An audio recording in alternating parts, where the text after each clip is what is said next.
নমস্কার সবাইকে, আশা করি আপনারা ভালো আছেন। মহুয়ার নতুন আরও একটি ব্লগে আপনাদের সবাইকে জানাই অনেক অনেক স্বাগত। সকালবেলা উঠে প্রত্যেক দিন এই উঠোনটা হালকা করে ঝাড় দিয়ে কয়েক বালতি জল দিয়ে ধুয়ে দিই, কিন্তু আজকে আর ঝাড় দিতে হয়নি। কাকিমা বলল আমি ঝাড় দিয়ে দিয়েছি, তাই আমি একটু জল দিয়ে ধুয়ে অজয় আর ডোডোর এই সুইমিংয়ের যে ড্রেসটা ওটা ধুয়ে দিলাম। তারপর সোজা ঘরে চলে এসে দুদিন হলো এই গ্রসারির জিনিসপত্রগুলো আনা রয়েছে, ব্যাগেই পড়ে রয়েছে, সময় আর হচ্ছে না। তাই ভাবলাম আজকে আগে এগুলো পরিষ্কার করব, তারপরে অন্য কাজে হাত দেব।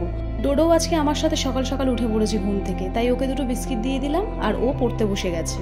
দেখতে দেখতে স্কুল খোলারও সময় হয়ে গেল।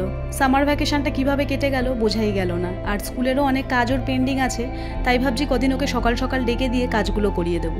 যখন শ্বশুর শাশুড়ি ওদের সাথে একসাথে থাকতাম তখন ওখানে এই সমস্ত মালপত্র রাখার একটা আলাদা শেলফ ছিল, ওখানে সমস্ত কিছু গুছিয়ে রাখা হতো। কিন্তু আমার এখানে তো সেই ব্যবস্থা নেই, তাই আমি এক একটা কৌটে এক এক রকমের জিনিস রেখে দিই। এই যেমন ধরো একটা কৌটে মশলা, একটার মধ্যে নুন, একটার মধ্যে তেল। তো এরকম করে রাখলে কি হয়, কোনটার মধ্যে কি আছে সেটা আমি সহজেই জানতে পারি।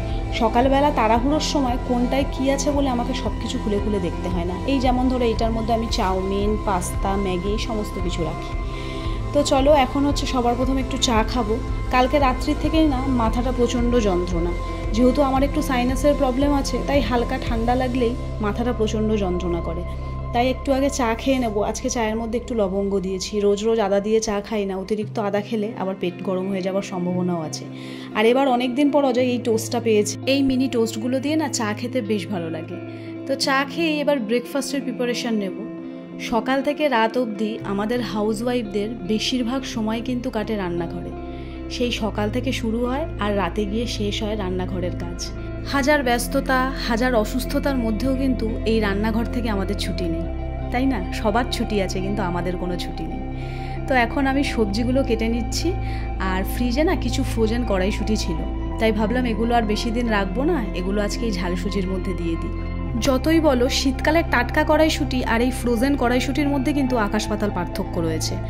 তো আমার একটু কারি পাতা লাগবে, আমি ঝালসুজিতে দেবো, তার জন্য এই গাছে চলে এসেছি। কাকিমার এই গাছে খুব সুন্দর কারি পাতাগুলো, আর এত সুন্দর গন্ধ ছাড়ে না এই টাটকা কারি পাতায়। মানে আমাদের যখন ক্যাটারিং হয় তখন বাজার থেকে কিনে আনা হয়, কিন্তু ওগুলোতে অত ভালো সেন্টটা আসে না, কিন্তু এটাতে খুব সুন্দর। দেখো একদম টকটকে সবুজ। একটা ছোট টিপস তোমাদের সাথে আজকে আমি শেয়ার করব, একদমই আমার নিজস্ব অভিজ্ঞতা দিয়ে। এই ধরনের বাদাম দেখবে যখন বাজার থেকে কিনে আনো, অনেক দিন রাখলে না পোকা ধরে যায়, আমার তো ধরে যায়। তো আমি কি করি, এরকম শুকনো কড়াইতে বাদামটাকে খানিকক্ষণ একটুখানি নাড়াচাড়া করে তারপরে আমি বাদামটা রাখি। মানে তেল ঠেল কিন্তু কিছু দেওয়া চলবে না, শুধুমাত্র শুকনোভাবে বাদামটাকে একটু খানিকক্ষণ ভাজতে হবে, মানে একটু গরম যাতে একটু খুব ভালো হয়। ওইভাবে যদি তুমি বাদামটাকে রাখো, মানে ভাজার পরে নর্মাল যে কন্টেনারের মধ্যে থাকে সেটা করে রেখে দিলে বাদামটা তো পোকা হয়ই না, আর বাদামটা না মচমচে থাকে। দেখবে একটা কেমন একটা গন্ধ হয়ে যায়, সেই গন্ধটাও হবে না। ঠিক আছে, এটা কিন্তু আমার সম্পূর্ণ নিজস্ব অভিজ্ঞতা দিয়ে বললাম। আমি এইভাবে রাখি বাদাম, তারপরে ধরো জিরে, কিছু কিছু জিনিস আছে যেগুলো পোকা ধরে যায় বর্ষাকালে, তো সেগুলো আমি রাখি ওইভাবে। তো আমার এখানে ঝালসুজি হয়ে গেছে, চটপট করে সবাইকে খেতে দিয়ে দেবো, আর আমিও খাবো। আমার আজকে খুব তাড়াতাড়ি একটু খিদে পেয়ে গেছে সেই জন্য, আর খেতে কিন্তু দারুণ হয়েছিল। চলো অজয়ের কাছ থেকে রিভিউটা নিয়ে নিই। ভালো হয়েছে? শুনতেই পেলে।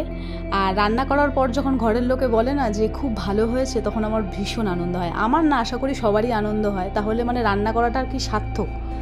তো এখানে আমি চিংড়ি মাছটা পরিষ্কার করে নিচ্ছি। আজকে বাজার থেকে চিংড়ি মাছ এনেছে, বোয়াল মাছ এনেছে, আর পমফ্রেটও এনেছে। পমফ্রেট মাছটা রেখে দিয়েছি, ওটা কাল রান্না করব।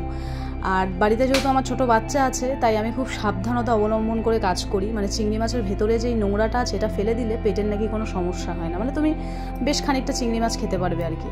আর ডোডো যেহেতু চিংড়ি মাছ খেতে প্রচণ্ডই ভালোবাসে, তো সেই জন্য আমাকে এগুলো আরও বেশি করে খেয়াল রাখতে হয়। আর এইদিকে চিংড়ি মাছের সাথে সাথে আমার বোয়াল মাছটাও পরিষ্কার করে ধোয়া হয়ে গেল। পমফ্রেট মাছটা ধুইনি, ওটা রেখে দিয়েছি, কালকেই ধোবো। আর বেসিনটা একটু ভালো করে ধুয়ে নিলাম, নাহলে বেসিন থেকে না মাছ ধোয়ার পর প্রচণ্ড একটা আষ্টানি গন্ধ বেরোয়। তো এখন আমার যে আমিষের নুনের কৌটোটা, সেখানে নুনটা একটু খালি হয়ে গেছিলো, তাই ভাবলাম নুনটা ঢেলে নিই। তো যেহেতু কৌটোটা ছোট, সমস্ত নুন না ওর মধ্যে ধরে না, তাই যতটা ধরে বাদবাকি আবার রেখে দিই, ওই প্যাকেটটা শেষ করে নিয়ে দেন আমি আবার কৌটোটাতে হাত দিই।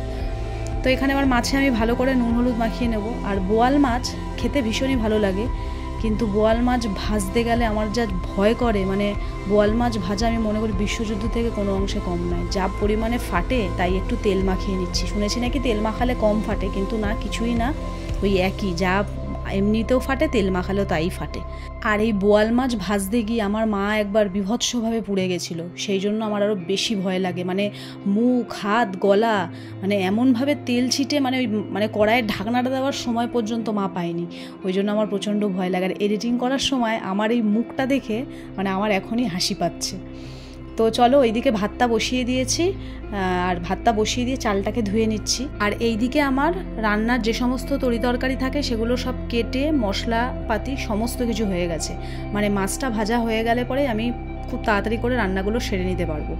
আর বোয়াল মাছটাও আমি খুব সাবধানতা অবলম্বন করে একটা একটা করে ভেজেছি, কারণ গায়ে তেল ছিটে গেলে না আমার ভীষণ বিরক্ত লাগে। মানে তেলটা ছেটার পরে এত বাজে স্পট পড়ে যায় গায়ে, দেখতে প্রচণ্ড বাজে লাগে।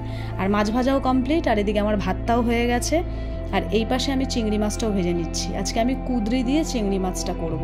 দেখতেই পাচ্ছ সব তরিতরকারি কাটা হয়ে গেছে। আর গাটি কচু দিয়ে আজকে বোয়াল মাছ করব। গাটি কচুগুলো পরিষ্কার করে ধুতে হবে, এর মধ্যে নুন মাখানো আছে যাতে লোদ লোদ ভাবটা কেটে যায়, সেই জন্য। তেলের কৌটোগুলো রাখি আমি এই ট্রেটার ওপর, তা ট্রেটা না প্রচণ্ড তেল চিটে হয়ে যায়, তো ওটাকে পরিষ্কার করে দিয়েছিলাম আর কি। তাই এখন এই টিস্যু পেপারগুলো তলায় পেতে দিই, তাহলে মানে এই বোতলের গা দিয়ে যে তেলগুলো চুইয়ে পড়ে ট্রেটা অত বেশি নোংরা হয় না, হয় কিন্তু এটা দিয়ে দিলে টিস্যু পেপারটা অতটা বেশি নোংরা হয় না। এই দিকের কাজ সারতে সারতে আমার কুদরিটা কিন্তু অলমোস্ট হয়েই গেছে। মানে এবার চিংড়ি মাছটা দিয়ে দেবো, দিলে পরেই আর একটু নাড়াচাড়া করে কুদরিটা নামিয়ে দেবো। আর এপাশে আমার বোয়াল মাছও রান্না করা কমপ্লিট। একটু ধনেপাতা দিয়ে দিলাম। আর মাছটা অসম্ভব খেতে সুন্দর, দারুণ হয়েছিল মাছটা খেতে।